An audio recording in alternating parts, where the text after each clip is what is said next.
तो बच्चों मेडिसिन के अंदर सेकेंड ईयर AHDP मेडिसिन, इसमें जो डिजीज़ आज हम डिस्कस करने जा रहे हैं वो है नाभि रोग, नेवल इल।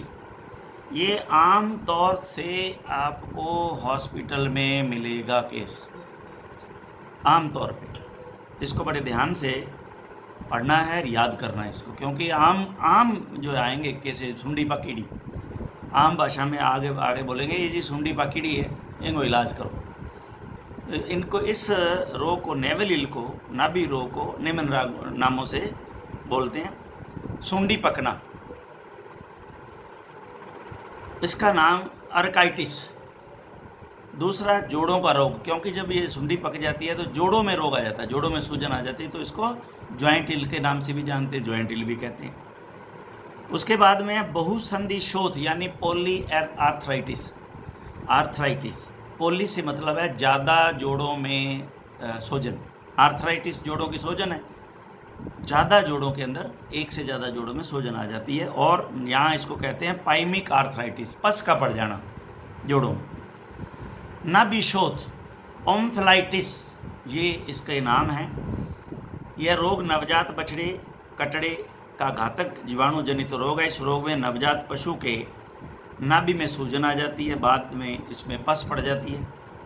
अगले व पिछले पाम के जोड़ों में सूजन आ जाती है तथा पशु को चलने फिरने में कष्ट होता है। जीवाणु की विषाक्तता पर निर्भर करता है कि इसकी मृत्यु कितने दिन में होती है।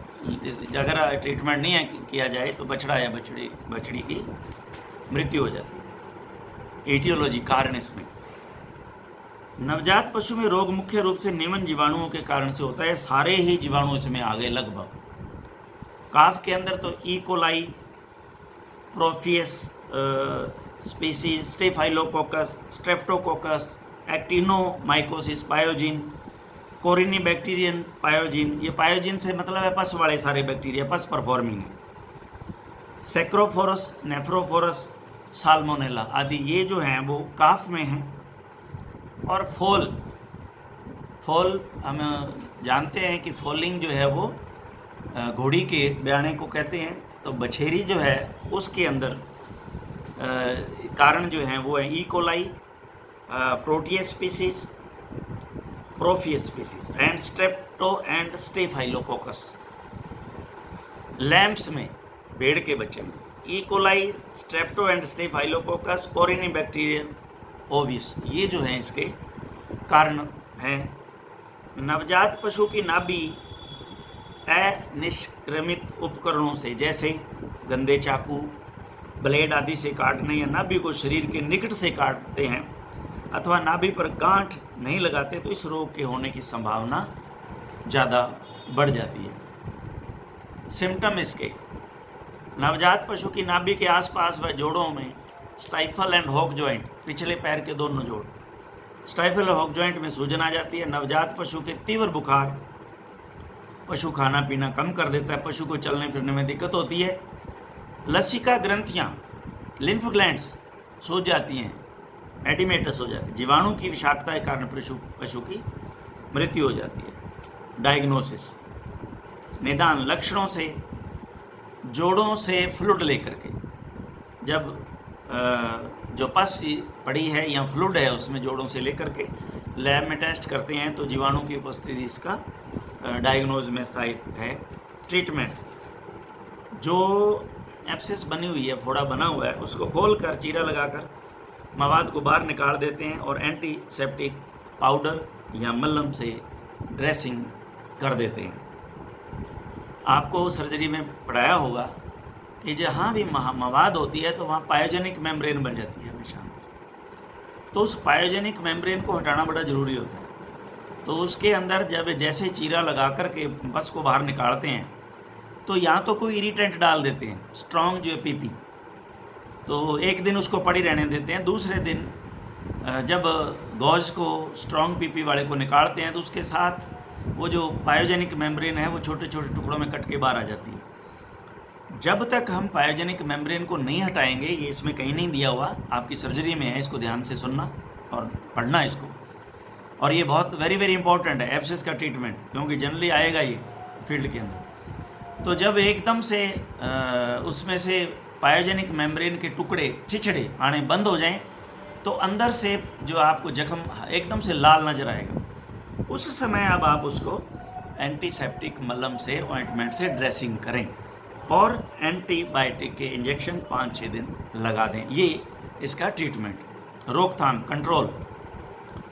छोटे बच्चों को दूर दूर बांधें ताकि वे एक दूसरे की नाभि को चाट नहीं सकें। नाभि की नाल को एसेप्टिक सावधानियों से काटें। काटने के तुरंत बाद टिंचर, आयोडीन, पोविडिन आदि लगाएं और मच्छर, मक्खियों आदि को नियंत्रित करें। तो ये एक छोटा सा डिजीज़ थी। इसके साथ हम एक सेकंड जो डिजीज़ को और ले लेते हैं, जो है फुट रॉट। फुट रॉट के नाम से ये डिजीज़ जो है जानी जाती है। इस रोग को निम्न नामों से भी जानते हैं। ये रोग निम्न अन्य नामों से जाना जाता है। फाउल इन दी फुट। फाउल क्या होता है? बदबू, बदबूदार स्मेल को फाउल कहते हैं। फाउल स्मेल, गंदी बदबू। इन द फुट, पैरों में। संक्रमित पाद त्वक, इन्फेक्शियस पोडोडर्मेटाइटिस। पैरों के अंदर इन्फेक्शियस पोडोडर्मेटाइटिस, सोजन हो जाना, इन्फेक्शियस सोजन हो जाना। इंटरडिजिटल फ्लैगमोन। इंटरडिजिटल 2 डिजिट होते हैं, तो उस डिजिट के अंदर जो है, खुरों के बीच में आप देखें, वहाँ पे जो है वो जख्म हो जाते हैं और फाउल स्मेलिंग आनी शुरू हो जाती है। यह रोग पशुओं के खुरों का संक्रामक जीवाणु जनित रोग है, जिससे खुर के बीच में फफोले हो जाते हैं तथा बाद में फूटकर घाव का रूप ले लेते हैं। जैसे आपने एफएमडी में कई बार देखा होगा, एफएमडी में ऐसे ही फफोले बन जाते हैं, जिसके कारण से खुर कॉर्नरी केंद्र के नीचे का सख्त भाग, जिसे हॉर्न ऑफ हूफ कहते हैं, हट जाता है। जो हार्ड है खुर का जो एरिया नीचे का, वो उससे अलग हो जाता है, छिल जाता है, यानी कि गल जाता है। गलने से वो उतरना शुरू हो जाता है। मुख्य रूप से ये रोग गाय, भेड़, बकरी व सूअर में ही होता है।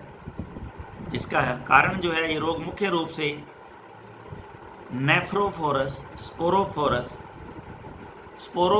नेक्रोफोरस, ये नेफ्रोफोरस से नहीं लेगा, नेक्रोफोरस होता है। नेक्रोफोरस नेक्रोसिस कॉज करते हैं, जो गलन कॉज करने वाले बैक्टीरिया।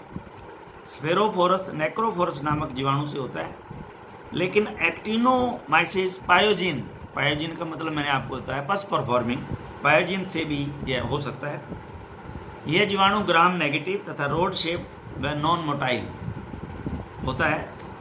इसके सिम्टम जो हैं, सबसे पहले पशु के खुरों के बीच की जगह इंटरडिजिटल स्पेस में सूजन आती है और पशु के दर्द होता है, पशु लंगड़ा के चलता है। यही फफोला फूटकर घाव का रूप ले लेता है।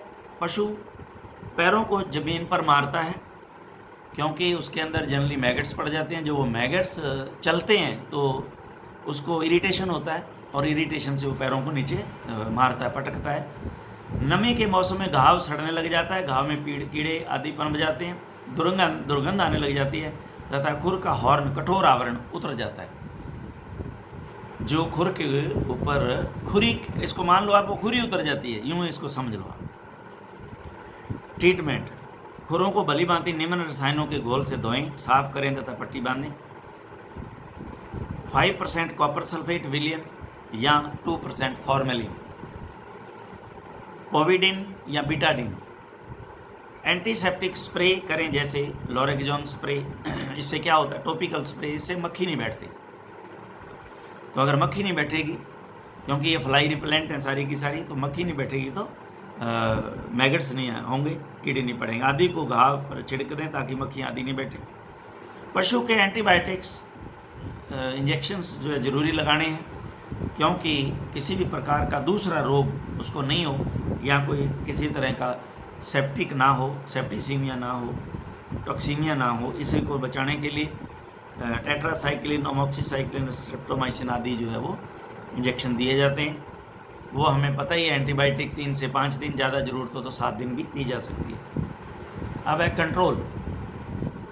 पशु को स्वस्थ पशुओं से अलग करें। रोगग्रस्त पशु को